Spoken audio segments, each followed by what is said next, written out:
What's up, y'all?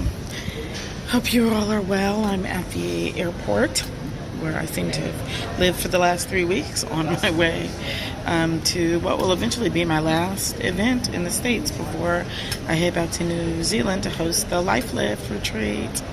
I'm super excited. So I was, going through Instagram, and I too saw the video of the little girl, Ariyonna. Maybe you all have seen this video. I think it's gone pretty viral.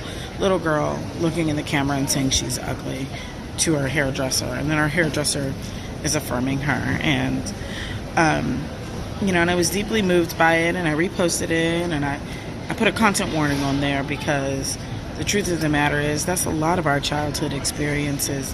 If you grew up a dark-skinned girl in the United States of America, it is likely that you received very early messages that you were ugly, and the kids at school called you ugly. And you internalized that. I certainly did for many, many, many years, and I know a lot of people who did.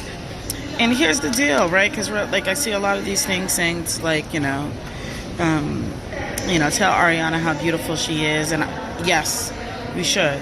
We should be telling all of our children that they're divine and beautiful exactly as they are in the bodies that they have, and that it is those bodies that make them amazing and divine and perfect and worthy. That is the message we should absolutely be giving, fostering in our kids, because guess what? They came here already with that relationship. What we're seeing in Ariyonna is those messages that counter that start from the day she's born. From the day she's born, she starts to receive those messages. And receive those treatments. And so there's things where yes, we should be affirming that. But here's what I want us to remember, because a lot of us are reposting this, and we are still personally invested in the system that created that kind of thinking in Ariyonna.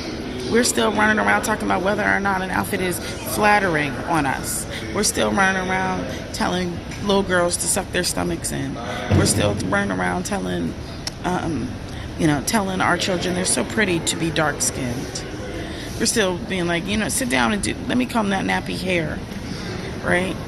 We are still very much in our own language every single day, affirming either in our behaviors towards those children or towards ourselves, because reality is, if you are a dark-skinned mother in your house and you're nothing but sweet to your child, but what she sees you do every single day is talk about, how unattractive you are and how you need to lose weight and how your hair is so nappy and you can't get it together, and how you on this diet or that diet, or trying to use this cream or that cream, or all the ways you are personally invested in that narrative that you got at Ariyonna's age.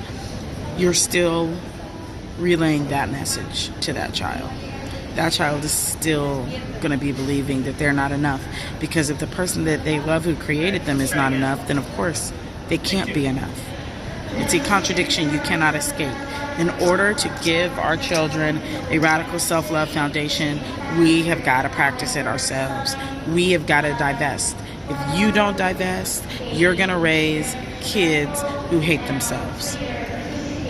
And that is how the cycle continues. That is exactly the way the system is designed to operate. So I really just want to invite us to look for, where am I replicating the messages that Ariyonna got in our own relationship with my own body? And what am I doing to change that? What am I doing to challenge those messages inside myself? What way am I interrupting that dynamic so that Ariyonna not only doesn't get it about her own being, but doesn't get it through osmosis? Right? It's all contagious, y'all. We can be passing shame, or we can be passing love. I'm always inviting us to pass love. If you just feel like, I need to get out of the scare of all the things, the Radical Self-Love Life Lift retreat is still happening in my very safe and isolated home in New Zealand. And so I still invite you to come. I've got 2 spots left. All right. Talk to y'all soon. Bye.